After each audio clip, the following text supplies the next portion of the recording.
이 세상에서 가장 귀하고 가장 값비싼 물건이 무엇이라고 생각하십니까? 옛날에는 금만 있으면 됐어요. 금덩어리를 모았어요. 근데 지금은 세계에서 랭킹 15위가 금입니다.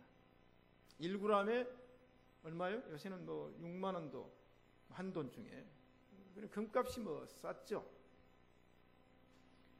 자, 오히려 지금 뭐가 비싸냐 하면 그 마약 가운데 헤로인 1g당 130불이니까 세계에서 11호 비쌉니다. 코카인 1g에 215불이니까 9번째로 비쌉니다. 젊은 사람들이나 마약한 사람들은 굉장히 비싼 걸 하고 있는 것입니다. 핵을 보유하기 위해서 플루토늄을 지금 생산해서 팝니다. 그 플루토늄이 세계에서 7번째로 비싼데 4,000불이죠. 1g당. 그럼 뭐가 비쌀까? 뭐가 가장 귀할까? 여러분 번뜩 생각나는 게 있죠. 다이아몬드. 자, 손 한번 여자분들 들어보세요.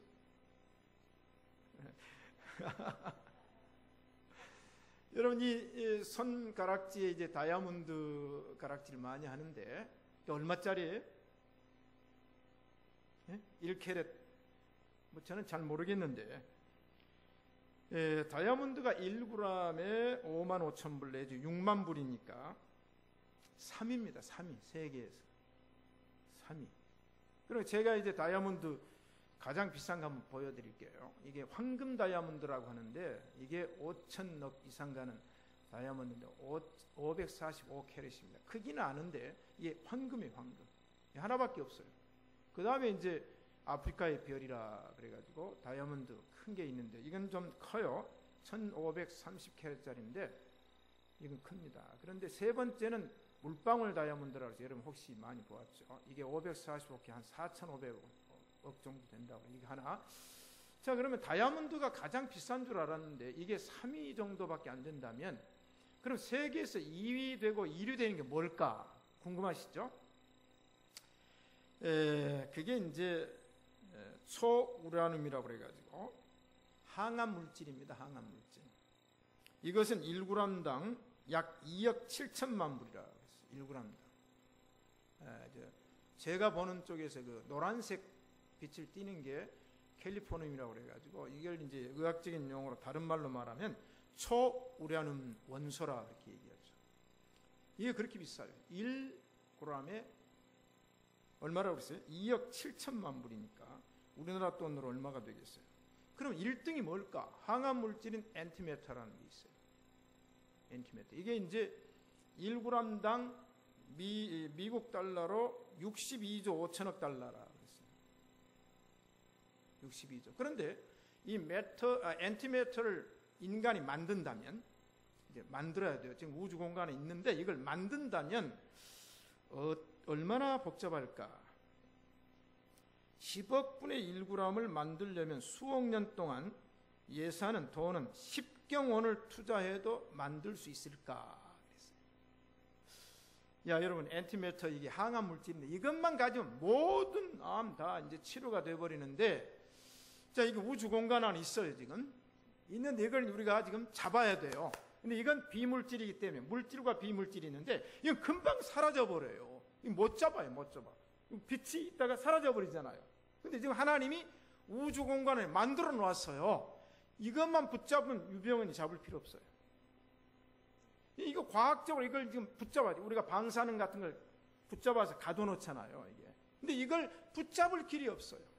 붙잡기만 하면, 이야, 이게 우리나라 어떤 의학자나 과학자가 이것만 붙잡아서 메어 놓으면 이건 뭐 62조 5천억 달러니까 이거 어마어마한 것입니다.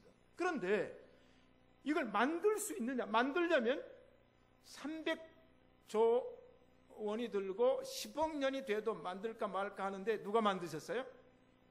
하나님 붙잡기만 하면 돼. 지금 벼락 칠 때 번개를 붙잡아 놓으면 전력이 해결됩니까? 안 됩니까?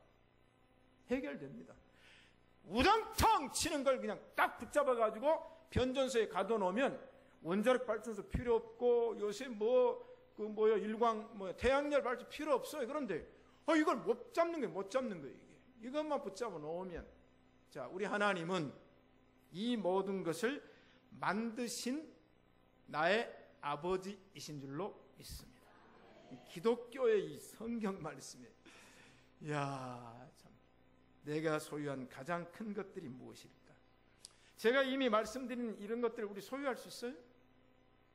코카인 그 소유하지 마세요. 그 아무리 비싸도.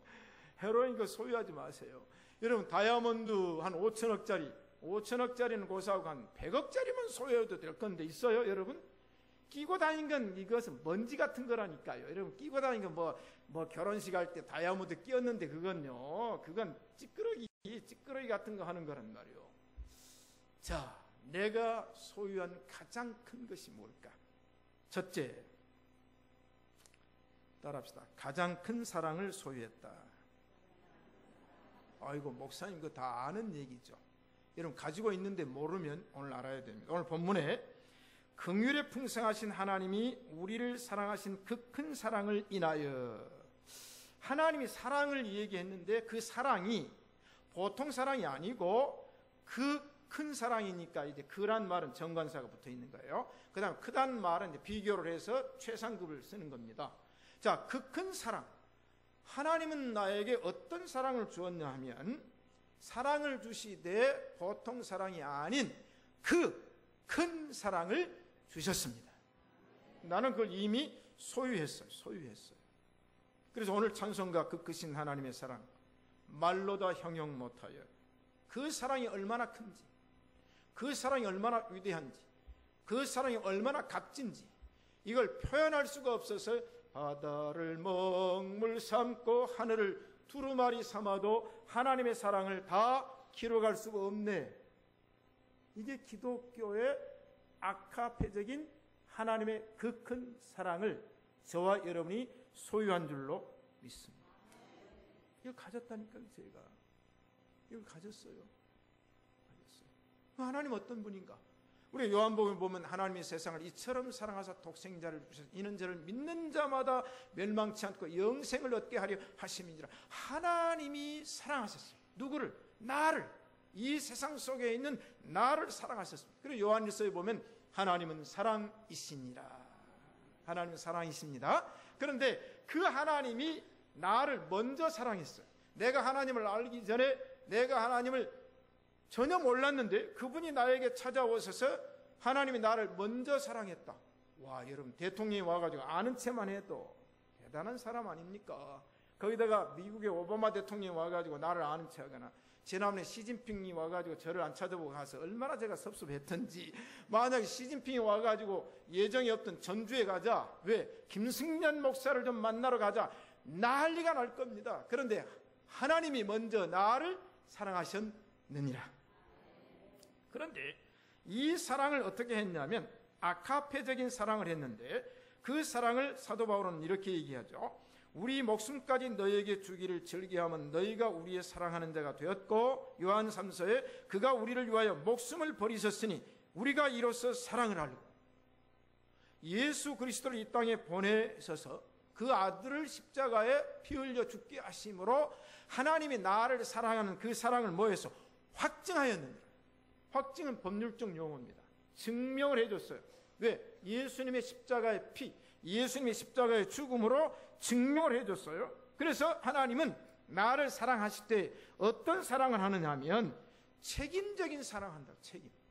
사랑은 책임이라. 그래 뭐라고 말했습니까? 요한복음 13장에 자기 사람들을 사랑하실 때 언제까지 사랑해요? 끝까지 사랑하십니다. 여러분, 옆 사람 우리 끝까지 사랑합시다. 도중에 변해버려요? 그럼 지금부터 그 사람 상대하지 마세요. 저는 끝까지를 좋아합니다. 일편단심, 초지일관. 외워보세요. 시작. 초지일관, 백절불굴, 사생결단, 일사가고, 필사필생, 영생복락. 제가 어렸을 때부터 7대 철학이 목표가 있어요. 일편단심, 초지일관, 백절불굴, 사생결단, 일사가고, 필사필생, 영생복락. 저는 7가지를 좋아하니까 항상 7가지 만들어요. 변치 않는 끝까지 사랑하셨는 줄. 저는 끝까지 가는 걸 좋아해요. 도중에 가다가 하는 건 나 별로 안 좋아합니다. 자, 우리 모두가 하나님이 우리 모두를 끝까지 사랑하셨느니라. 근데 이 사랑은 어떤 사랑이냐면 로마서 8장의 사도 바울이 말하기를 하나님 우리를 사랑했는데 이 사랑은 끊어질 수 없는, 누구도 끊을 수 없는 사랑이에요. 그러니까 이 사랑이 어떤 권세나 어떤 권력이나 이 세상의 높음이나 깊음이나 아무 피조물이라도 어떤 혼란이나 공고나 핍박이나 기근이나 적신이나 위험이나 칼이라도 이 어떤 것이라도 하나님과 나의 맺어진 이 사랑을 뭐요? 끊을 수가 없다. 안 끊어져요.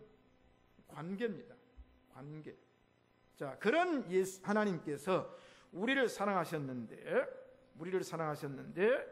한량없이 사랑하시고 넘치도록 사랑하시고 풍성하게 사랑하신 줄로 믿습니다. 그러므로 하나님의 사랑을 입은 자는 누구를 사랑해야 돼요? 하나님을 사랑해야 돼요. 이게 첫째 되는 계명이에요. 자, 위로는 하나님 사랑합시다. 사랑해야 돼요. 그래서 예수님께서도 사랑받기를 원했어요. 우리가 사랑받기를 원하지만 요한복음 21장 읽어보면 베드로야 네가 나를 사랑하느냐 그랬어요. 그러면 아카페적인 절대적인 사랑으로 사랑하느냐. 베드로가 아닙니다. 나는 감히 어떻게 아카페적인 사랑을, 나는 필레오적인 사랑을 가지고 사랑합니다. 두 번째, 베드로야 네가 아카페오적인 사랑으로, 아닙니다. 내가 필레오적인 사랑으로 사랑합니다. 세 번째, 그러면 네가 필레오로 사랑하느냐 그랬더니 예, 제가 필레오 인간적인 사랑으로 주님을 사랑한 걸 주님이 아십니다. 주님이 사랑받기를 원하신다. 하나님도 사랑받기를 원하세요. 자기 자녀들에게, 자기 백성들에게 사랑받기를 원하세요. 여러분, 하나님만 사랑을 주라고 하지 말고 오늘 우리는 하나님의 사랑을 받았으니 하나님을 사랑하는 것이 마땅한 줄로 믿습니다. 그래서 내 마음을 다하고 목숨을 다하고 뜻을 다하여 주 여호와를 사랑하라. 제가 늘 기도할 때 마음과 뜻과 정성과 힘과 성과 열을 다하여 우리 사랑합시다. 하나님도 사랑하고 이웃 사랑. 두 번째, 내가 가진 가장 큰 소유가 뭔가 따라합시다. 가장 큰 은혜를 소유했다. 네, 오늘 성경에 보니까 4절에 긍휼에 풍성하신 하나님이 우리를 사랑하신 그 큰 사랑을 인하여 허물로 죽은 우리를 그리스도와 함께 살리셨고 너희가 그 큰 은혜로 구원을 얻은 것이다. 여기 은혜란 말과 그 큰 사랑이 이제 종속적으로 연속이 된단 말이죠. 그리고 8절에 뭐라고 말했어요? 너희가 그 큰 은혜를 인하여 믿음으로 말미암아 구원을 얻었다. 은혜가 무슨 은혜예요? 큰 은혜. 가장 큰 은혜인 줄로 믿습니다. 이게 공짜요. 하나님의 은혜로 값없이 의롭다 하심을 얻었고 하나님께서 나에게 이 사랑과 은혜를 주셨는데 여기 뭐라고 했어요? 하나님의 선물이라. 이야, 여러분 아까 말한 대로 다이아몬드 살려면 평생 돈 벌어서 모아보세요. 못 사잖아요. 우리 비물질 엔티미터 이거 있어요. 근데 못 잡아요. 왜냐하면 이것은 금방 없어져 버려요. 금방. 이게 빛보다 더 빨리 없어져요. 이것만 붙잡으면 되는데 이걸 못 잡아야 돼요. 과학과 의학이 붙잡아야 돼요. 그러면 암치료가 다 돼요. 초우라님도 항암 치료인데 이게 엄청나게 비쌉니다. 지금 방사능을 갖춰놓고 지금 레이더는 다 가둬놨는데 이걸 못 잡는단 말이에요. 이야, 이게 다 하나님께서 주셨어요. 그런데 이 은혜가 사역으로 나타납니다. 우리 사역 속에서 하나님께로 큰 은혜 받은 사람은 하나님의 사명자로서 그 큰 은혜를 받고 이제는 어떻게 되는가? 날마다 사역에 그 은혜로 봉사해야 될 줄로 믿습니다. 제가 은혜로 봉사하기 책을 썼잖아요. 자, 하나님은요 항상 우리에게 봉사자에게 사역자에게 은혜를 때를 따라서 베풀어 주신 줄로 믿습니다. 그래서 은혜를 받기 위해서 은혜의 보좌 앞으로 오늘 나오신 줄로 믿습니다. 그런데 하나님 은혜를 주시는데 더욱 큰 은혜를 주시나니 그랬어요. 구속적인 은혜는 크고 작다 표현이 없고 구속적인 사랑과 믿음과 구원은 비교급이 아닙니다. 그건 하나인 것입니다. 모두가 동일하는데 사역적인 것은 크고 작다, 많다, 적다, 있다, 없다 이 표현이 되거든요. 자, 그러면 우리가 하나님의 은혜를 먼저 받은 자들로서 이제 은혜를 베풀어야 되거든요. 은혜를 베풀어야 되는데 그 은혜를 베풀 때 하나님께서 겸손한 자에게 은혜를 주시는데 어떤 더욱 큰 은혜를 주십니다. 오늘 말씀 속에서 여러분에게 더 큰 은혜를 주신 하나님, 우리 신시가지 예배당의 성도들에게 풍성하게 주실 줄로 믿습니다. 주셔요. 하나님을 사랑하는 자, 그 계명을 지키는 자에게는 수천 대까지 이르러 은혜를 베푸시느니라. 이건 이 신명기 5장과 출애굽기 20장에 10계명에 나온 얘기란 말이죠. 당대뿐만 아니라 자손 만대 베풀어 주십니다. 그러니까 하나님의 사랑을 받고 하나님의 은혜를 받은 사람은 이 세상에서 사명을 감당한 사역자로서 일을 할 때에 큰 은혜를 받는 사람은 큰 능력이 나타납니다. 그게 성경이에요. 그 능력을 행하는 자는 이미 큰 은혜를 받았고 하나님으로부터 사역적인 사명을 받았기 때문에 그게 나타나요. 그래서 우리는 이제 이미 받은 은혜에 만족하지 말고 안주하지 말고 이제는 더욱 큰 은사를 사모합시다. 큰 능력을 받읍시다. 그래야 큰 일이 감당돼요. 그러면서 이제 어떤 일을 해야 됩니까? 은혜를 베풀어야 돼요. 베풀어야 돼요. 제가 늘 얘기하잖아요. 우리가 받은 은혜를 베풀려면 먼저 많은 은혜를 받아야 내 스스로가 봉사하고 그 다음에 그 은혜가 사역 속에서 베풀어진다. 자, 하나님께서 나에게 큰 사랑을 주셨고 두 번째는 큰 은혜를 주셨다. 오늘 본문 얘기. 세 번째는 따라합시다. 가장 큰 믿음을 소유했다. 다 같이 시작. 너희가 그 은혜로 말미암아, 그 큰 은혜로 말미암아, 그 큰 믿음으로 말미암아 구원을 얻었다. 자, 나에게 하나님께서 믿음을 주셨어. 믿음. 그래서 예수 그리스도를 믿음으로 말미암아 우리가 하나님의 의가 되었고 하나님의 영광에 이르는 놀라운 역사가 나타난 줄로 믿습니다. 제가 늘 얘기하잖아요. 구원적인 믿음과 사역적인 믿음, 구원적인 은혜와 사역적인 은혜, 구원적인 사랑과 사역적인 사랑. 이게 이제 이 성경에 비교하면 양면성이 있어요. 구원은 절대적이에요. 이건 누구도 비교해서 많고 적고 다를 수가 없습니다. 그러나 사역적일 때는 차이가 나요. 차이가. 자, 그러므로 우리는 절대적인 믿음으로 구원을 받았으면 그 믿음을 가지고 세상 속에 살아갈 때 상대적인 믿음, 그 행위적인 믿음으로 사역을 해야 됩니다. 왜 그런가? 믿음이 행위로 나타나야 돼요. 우리 한국교회가 왜 이렇게 됐나? 저는 책에 한국교회 설교 역사를 7가지로 분석을 했는데 그 설교 역사 가운데 우리가 전도기가 있어요. 전도기, 복음 전도기의 설교가 있어요. 그때는 예수 믿고 구원받자. 그 다음에 뭐가 있냐면 은사기가 있어요. 은사. 못 사니까 잘 살아야 되고 병 들었으니까 고쳐야 되고 그 다음에 이제 설교가 어디로 가냐면 이제 제자훈련 설교로 가요. 예, 너무 은사만 주장하고 너무 축복만 하다가 안 되는 게 말씀으로 성경을 깨우쳐야 된다. 그러면서 이제 부흥기로 갑니다. 부흥기 설교로 가요. 그런데 이런 설교 역사에 언제부턴가 교회에서 무슨 설교가 빠졌냐면 올바로 믿고 올바로 사십시오가 빠졌어요. 믿음만 강조하고 축복만 강조하고 은혜만 나중에 이제 보네퍼의 얘기를 제가 할 겁니다만은 이게 한국의 병폐가 되어버렸어요. 믿음은 말씀을 믿었으면 행함으로 나타나야 될 줄로 믿습니다. 이번에 2학기 강의가 지난 1학기에서 설문조사를 했더니 가장 많은 사람들이 1등, 2등으로 나온 것이 기독교 윤리에 대해서 좀 교회가 가르쳐달라고 그래서 이번 2학기는 기독교 윤리, 성경이 말하는 올바른 운동 이거 한 학기 하려고 그래요. 15주 강의니까 주일날 오후에도 합니다. 주일날. 왜냐하면 주일날 화요일, 목요일 하니까 주중에 오전에는 시간이 안 된다고 그래가지고 이번에는 주일날 오후 예배 끝나면 바로 이제 갈릴리시를 가가지고 거기서 이제 하니까 이번에 조금 이제 좀 타이트하게 하려고 그래요. 들락날락 하면 안 되고 딱 처음에 시작한 사람은 끝까지 가겠습니다 하는 사람만 해서 아주 타이트하게 교육을 하려고 그러는데 한국 교회가 이거 안 하면요 앞으로 계속 세상으로부터 지탄을 받습니다. 자, 그러면 이 하나님의 믿음을 받은 사람은 우리의 사역 속에서 그 믿음이 나타나는데 어떤 믿음으로 나타나느냐면 큰 믿음을 받아 구원을 받았으니까 우리가 사명 감당할 때 사역할 때도 큰 역사가 큰 행함이 일어나야 될 줄로 믿습니다. 수로보니게 여인의 얘기를 마태복음 15장 읽어보면은 이 사람 두로와 시돈 사람이란 말 이방인이죠. 근데 예수님이 지나가시니까 자기 딸이 흉악한 귀신에 들려가지고 이제 막 죽게 생겼어요.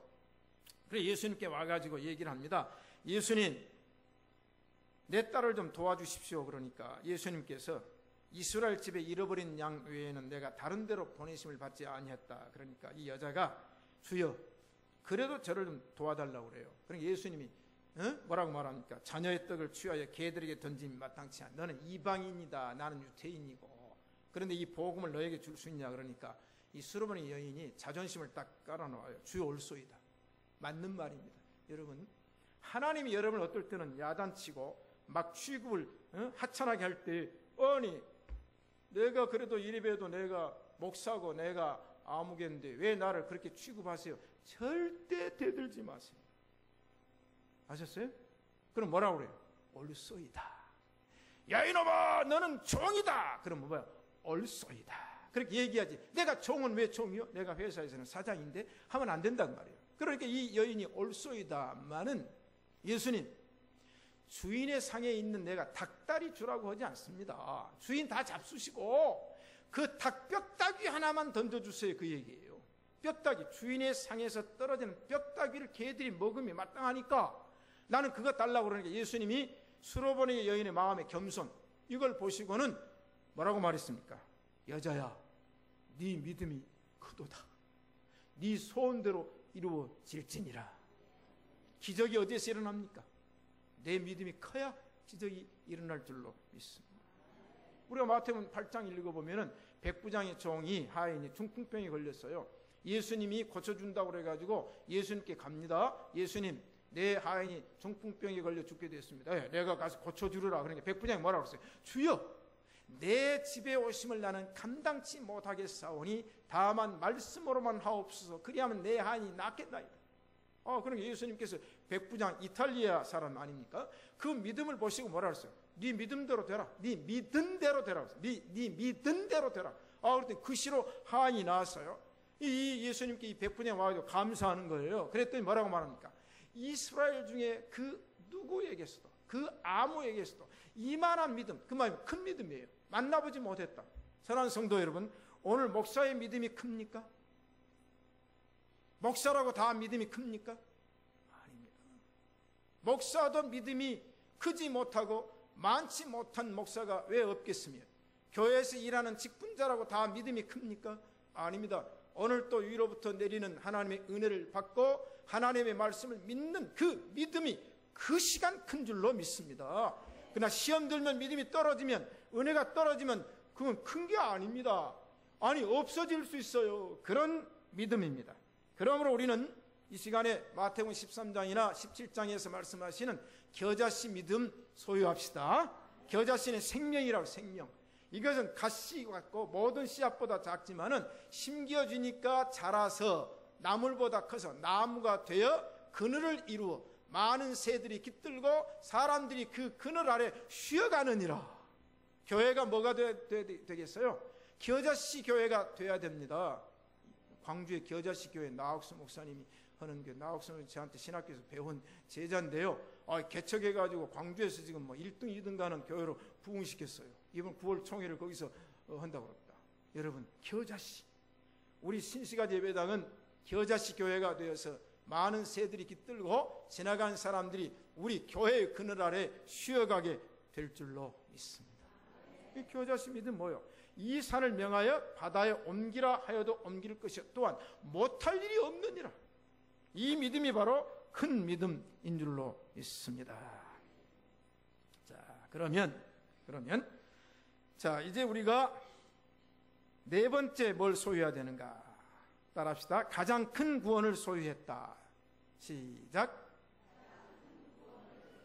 네, 이 구원, 오늘 성경이 이렇게 얘기를 했어요. 너희가 그 큰 은혜를 인하여 믿음으로 말미암아 구원을 얻었나니 그랬어요. 너희가 그 큰 사랑을 인하여, 그 큰 은혜를 인하여, 그 큰 믿음을 인하여, 믿음으로 말미암아 뭘 얻었어요? 구원을 얻었어요. 그럼 목사님, 그 구원이 그렇게 큽니까? 그렇죠. 히브리서 2장 3절에 우리가 이같이 큰 구원을 등한히 여기면 어찌 피하리요 그랬거든요. 거기서 뭐 구원을 뭐라 했어요? 크다 그랬어요.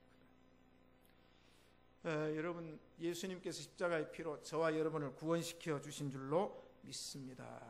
여러분 구원 받으셨습니까? 확신이 없어요? 창피해요? 아니죠. 그럼 구원파에게 안 넘어가려면 구원의 확신이 있어야 된다니까요. 예? 여러분 예수 그리스도의 피로 구원 받으셨습니까? 아멘. 당당하게 해야 돼요. 나의 구원. 사탄은 어떤 사람? 택한 자라도 오늘 또 넘어뜨리려고 호시탐탐 불철주야 노심초사하는 게 사탄 마귀예요. 저는 이 마귀에 대해서 성경 공부를 굉장히 많이 했어요. 그래서 악령이란 책을 한 권을 써놨지 않습니까? 늘 얘기하죠. 성령책 한 권, 악령책 한 권을 써놨는데 66권 성경을 독파하면서 묵상하면서 악령의 정체를 그대로 밝혀냈어요. 제가 지난주 수요일 날 욥을 시험했던 마귀 사탄이 무책임하다는 얘기를 했어요. 왜 무책임한가? 마귀는 시험거리는 줘요. 그런데 시험 당하게 해놓고 뒷수습은 안 해요. 도망가 버려요. 여러분 욥 시험 당한 다음에 수습은 누가 하던가요? 하나님이 하십니다. 자, 병 누가 고쳐줘요? 하나님. 마귀가 병 고쳐줬다고 했어요? 마귀가 모년에 갑절의 복을 주었다고 했습니까? 아닙니다. 사탄은 시험케 하고 사탄은 망하게 하고 도망가 버려요. 예수님도 사탄에게 시험 당했는데 사탄 시험해놓고 3가지 시험해놓고 도망가 버려요. 그러니까 뭐예요? 천사가 와서 수종 들더라 그랬어요. 겟세마네 동산도 마찬가지예요. 저는 이 성경 속에서 이 사탄 마귀 이 악령의 정체와 악령의 사역을 수년 동안 이걸 붙들고 늘어졌어요. 하나님이 책임져 주십니다. 예를 들어 봅시다. 사탄 마귀가 아담 하와에게 시험을 해요. 선악과 따먹으라는 거예요. 그 따먹었어요. 사탄 마귀 말 듣고 하와가 따먹었다니까요. 남편에게 갖다 줬어요. 근데 이게 하나님인지 진노하셨잖아요. 그러면 마귀가 그 뒤에 나타나던가요? 마귀는 도망가요. 사라져버립니다. 그러면 그 뒷수술을 누가 하세요? 하나님이 하시는데 양을 잡아 피를 흘리게 한 다음에 아담과 하와에게 무슨 옷을 지어 입혀요? 가죽옷을 지어 입혀요. 이게 그리스도의 구속이에요. 여러분, 그래서 사탄의 정체를 분명히 알아야 영을 분별해서 견고하게 설 수 있다 이 말입니다. 우리는 구원받은 줄로 믿습니다. 그러므로 이 큰 구원을 등한히 여기면 어떻게 피합니까? 우리는 구원받은 백성 아닙니까? 하나님의 은혜로 하나님의 뜻으로 이미 구원받은 줄로 믿습니다. 그래서 사도행전을 보니까 형제들아 우리가 어떻게 하여 구원을 얻으리까? 주 예수를 믿으라. 그리하면 너와 내 집이 구원을 얻으리라. 아멘. 그래서 구원받은 백성들에게 하나님은 큰 구원의 역사를 수없이 베풀어 주셨어요. 여러분 출애굽의 홍해 구원, 애굽의 구원 이게 큰 구원이라고 성경했잖아요. 200만 백성들을 애굽에서 이끌어내고 홍해에서 구원하고 아말렉과의 전쟁에서 이기게 하시고 이게 뭐냐? 큰 구원의 역사입니다. 다윗이 골리앗을 이겼던 것도 큰 구원이고요. 삼손이 블레셋을 이기고 백성들을 구원한 것도 큰 구원입니다. 이 세상에 하나님의 큰 구원의 역사가 일어날 줄로 믿습니다. 5번째, 그러면 이 4가지 가장 비싸고 가장 소중한 것을 내가 소유를 했는데 내 공로와 내 노력이 아닌 하나님의 선물이다. 오늘 사도 바울은 자기 자신을 이렇게 얘기하죠. 너희의 허물과 죄로 죽었던 너희를 살리셨도다. 내가 전에는 핍박자요 회방자요 고백을 합니다. 우리가 다 육체의 욕심을 따라 세상 풍속을 따라 살았으니 본질상 진노의 자녀였다. 그렇게 고백을 해요. 내가 누구냐? 이거 받을 수 없어요. 간직할 수 없는 그런 죄인이에요. 그런데 어느 날 보니까 내가 변화가 돼 있어. 변화가. 하찮은 사람인데 죄인인데 죄인 중에 괴수인데 이거 죽어 마땅하는데 어느 날 보니까 내가 변화가 돼 있어요. 변화. 이 시간에 여러분 하나님의 말씀으로 변화 받읍시다. 권사님 변했네요. 나쁘게 변한 게 아니라 변했어요. 만약 우리 청교인 권사님이 지금 다이아몬드 1500카rat짜리를 목걸이에 걸고 오늘 나왔으면은 그 옆에 그냥 우리 김연왕 집사님이 권사님 변했네요. 변했어요. 내가 어느 날 변했어. 왜? 이전에는 이 네 가지가 나에게 없었거든요. 근데 어느 날 갑자기 네 가지가 내 안에 있으니까 내가 변했죠. 이 변함은 인종차별이 없습니다. 성병차별이 없습니다. 높고 낮음의 차별이 없습니다. 아무 차별이 없이 하나님께서 나에게 주심으로 변화된 줄로 있습니다. 근데 하나님 이걸 주실 때 돈 받고 준 게 아니라 공짜로 줬다니까. 하나님의 선물이라. 왜? 자랑하지 못하게 하기 위해서. 만약에 내가 다이아몬드를 한 1000캐럿짜리를 돈 주고 샀으면은 봐봐, 내가 이거 노동해가지고 샀거든. 자랑하지만은 내 공로가 아니고 내 노력이 아닌 오직 하나님의 은혜로 주신 줄로 믿습니다. 그런데 이 하나님께서 크신 분이기 때문에 나에게 큰 걸 주었고, 하나님은 크신 하나님이 나에게 아낌없이 주셨고, 하나님이 좋은 것으로 항상 나에게 주시는 분이기 때문에 나에게 주셨는데, 그 이유는 뭐냐? 나는 하나님의 백성이 됐어요. 여러분, 우리나라가 좀 잘 살게 되니까 어떻게 됐어요? 연금을 준대요. 저도 어느 대통령 후보가 65세가 되면 무조건 노인들에게는 한 달에 20만 원 주겠습니다. 그래서 제가요, 일생 동안 흔들리지 않으려다가 잠깐 흔들리려고 그랬어요. 20만 원. 우리 부부가 합하면 40만 원. 이야, 나는 연금도 없잖아요. 이야, 그래서 아이고, 이거 정말로, 그런데 되고 난 다음에 입을 딱 닦더라고요. 그러면 그렇지. 그런데 지난번에 뉴스를 보니까 65세 이상은 주민등록증하고 통장을 가지고 동사무소에 오게 되면은 연금을 주는데, 그건 뭐 많이 준 사람 20만 원 주고 형편에 따라 10만 원도 주고 그런다고 그래요. 이 동사무소 가려고 하는데 시간이 안 맞아가지고 뭐 어떨 때 주민등록증을 안 가지고 나가기도 하고, 제 아내한테 여보 좀 알아봐. 내가 금년에 7월이 생일이기 때문에 8월부터 받을 수 있거든. 그래가지고 알아보라고 해서 알아봤어요. 알아보았더니 답변인즉슨 한 달에 수입이 130만 원 이하 된 사람에게 주지, 130만 원 이상 되는 사람은 국물도 없다는 거예요. 아이고, 그래서 제가 실망했어요. 믿을 사람은 하나도 없구나. 그런데 보세요. 내가 안 받는다 그래도 나라가 부유해지니까 집 없는 사람 집 보조해 주죠. 수입 없는 사람 또 도와주죠. 어르신들 연로하니까 임플란트도 50% 두 개인가를 또 보조해 준대요. 왜 그래요? 국가가 부유해지면 혜택을 받게 되어 있습니다. 나는 그에 속한 백성이요, 우리 천국 시민인 줄로 믿습니다. 근데 그보다 더 중요한 얘기는 누구냐? 그분 하나님이 나의 아버지시라. 아멘. 그러므로 너희는 이렇게 기도하라. 하늘에 계신 내 아버지여, 이름이 거룩히 여김을 받으시오며. 아니, 하나님이 누구요? 내 아버지래요. 아버지. 저는 하나님이 내 아버지인 걸 너무 좋아합니다.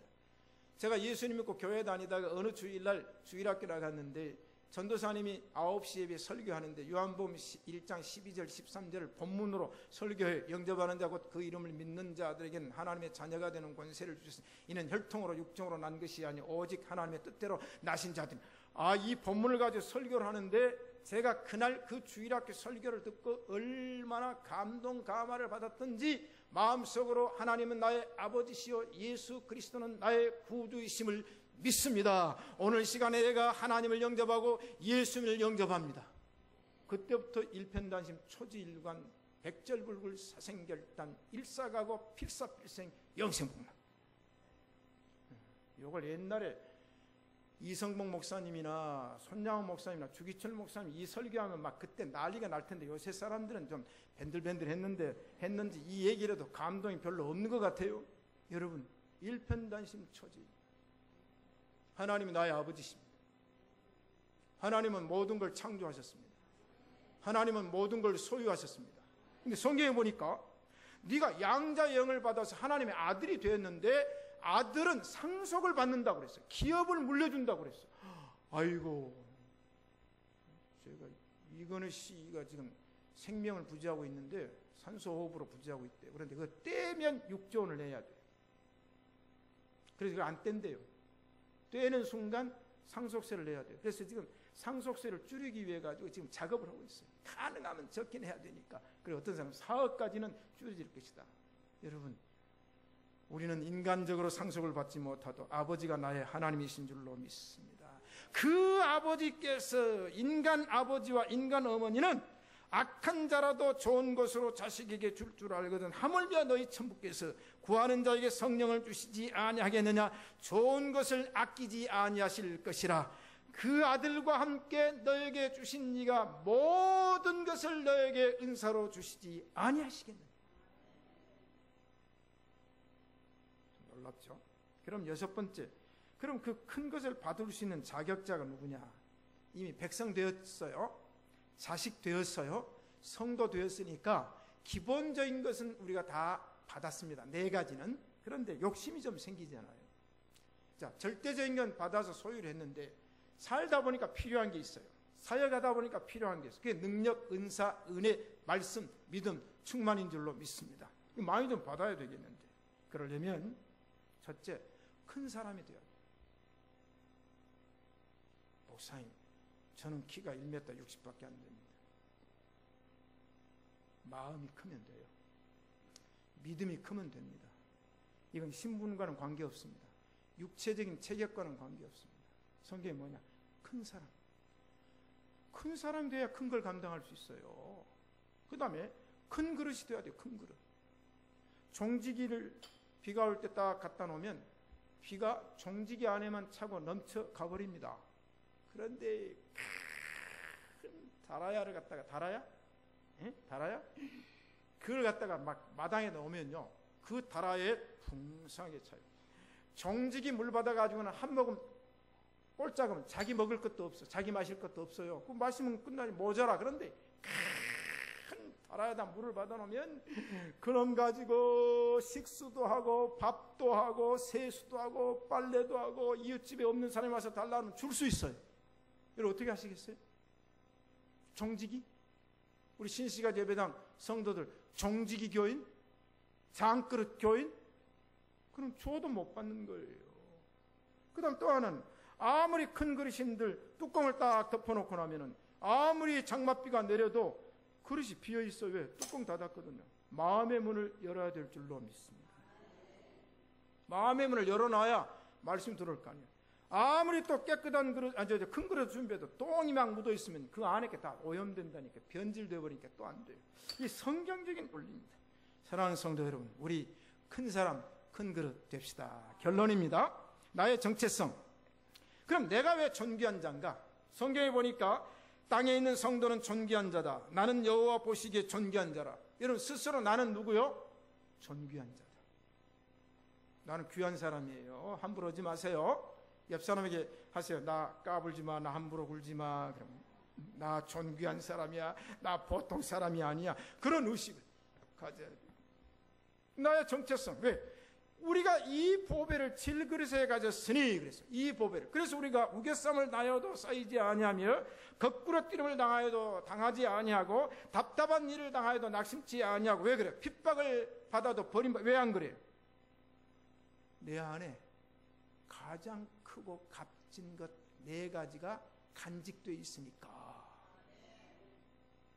내가 잘나서가 아니라 내 안에 계신 하나님, 내 안에 계신 주님, 내 안에 계신 성령님, 나의 구원, 나의 사랑, 나의 믿음, 나의 믿음 때문에 나를 보호하신다고 그랬어요. 그럼 어떻게 보호하십니까? 성경에 보니까 눈동자처럼 지키시고, 시편 117편에 그랬어요. 눈동자처럼 지키세요. 여러분 인간의 신체 조직 가운데 눈이 가장 보호가 완벽하게 돼 있대요. 귀 이거 때리면은 별거 없잖아요. 입 얼마나 보호되어 있어요. 코 얼마나 보호되어 있어요. 눈은 눈동자를 보호하기 위해서 뼈다귀가 강하게 두 개가 딱 버티고 서 있어요. 그 다음에 눈꺼풀이 아래 위로 까풀까풀까풀해요. 신기한. 그 다음에 또 속눈썹을 줘가지고 티끌 못 들어가게 다 해요. 그 다음에 위에다가 또 겉눈썹을 줘가지고. 그래서 안과에 가면은요, 저는 안과 의사, 우리 전주에도 온누리 안과 영택 원장님, 내 안경을 공짜로 해줘서 많이 선전하는데, 한번 갔더니 눈이 나쁘다고, 목사님 안경 제가 해줄게요. 1번 안경에다가, 태는 어느 태에다가 1번 렌즈로 해가지고 공짜로 해줘버려요. 그래서 공짜 빚 갚으려고 계속 선전하는 정영택 안과. 두 번째 안과는 뭐예요? 삼성안과. 삼성안과는 또 본당에서 제 설교를 들으려고 여러 분 와가지고 두 분이 이제 하는데, 그분도 삼성항가도 아시죠? 우리 저기. 자, 그런데 눈이 그래. 눈을 보호하기 위해서 하나님께서 나에게 이 진귀한 보호를 주셨기 때문에 그걸 보호하기 위해서 나를 질그릇같이만은 오늘도 책임져 주신 줄로 믿습니다. 그러므로 주님 모시는 자는 초막이나 궁궐이나 내 주 예수 모신 것이 하늘나라인 줄로 믿습니다. 이런 사람이 천국 가서 그다 일컬음을 받느니라. 천국 가서. 그 다음 천국 가면 어떻게 돼요? 더 좋은 것을 주시는 분이 하나님이십니다. 자, 그럼 이제 결론으로 이제 갑니다. 여러분, 4가지 가지셨죠? 가지셨죠? 근데 이건 균형을 유지해야 되니까 하나도 빠지면 안 돼요. 이 4가지는 꼭 함께 가지셔야 됩니다. 그런데 어떤 목사님이 설교하면서 우리 집에는 이 세상에 가장 값진 보화가 있습니다. 그렇게 설교를 했대요. 이 교인 중에 어떤 교인이 세무서에다 고발을 해버렸어요. 우리 목사님 집에 세상에 값진 보화가 있다고 하니까 세무조사를 하라고 그랬어요. 어느 날 세무서 직원이 갑자기 나타나가지고 목사님, 이 집에 진귀한 보화가 있다고 해서 왔는데 하나도 숨기지 말고 목록을 다 말하세요. 그러니까 목사님, 예, 우리 집에는 진귀한 보화가 참 많이 있습니다. 제가 적을 테니까 말하세요. 하나씩 말하세요. 그러니까 예, 말씀하세요. 그러니까 우리 집에는요, 날마다 저에게 말씀을 주시고 날마다 저에게 새 힘을 주시고 날마다 나에게 능력과 지혜와 명철을 주시는 하나님, 예수님, 성령님이 계십니다. 그거 말고, 그건 물건이 아니니까 진귀한 값진 보화를 말씀하세요. 그러니까 예, 우리 집에는 하나님께서 주시는 값진 사랑이 있습니다. 아, 그거 말고, 예, 우리 집에는 하나님께 주시는 은혜가 있습니다. 그거 말고 믿음이 있습니다. 구원이 있습니다. 그거 말고 이 집의 값진 보화를 얘기하라고 솔직하게 얘기를 해야 됩니다. 그래요. 우리 집안에는 가족들이 날마다 하나님께 감사하고 기쁨과 평안이란 보화가 있습니다. 그러니까 이 세무서 직원이 그것 말고 다른 거 없습니까? 이게 전부입니다. 그랬더니 예, 목사님 참 부유한 분이시고 참 부유한 가정이십니다. 그런데 세금을 부과할 건 하나도 없네요. 세무서 직원은 세금 부과해야 실적이 올라가고 승진할 건데, 사랑하는 성도 여러분, 우리 세금 안 내도 됩니다. 다이아몬드 가지고 있으면 상속세 물어야 되고, 이거 팔면 그 수익에 대한 세금을 내야 되지만, 이 4가지는 이 세상 어떤 세무서, 세금 부과하지 아니한 가장 값진 것을 저와 여러분들이 소유한 줄로 믿습니다.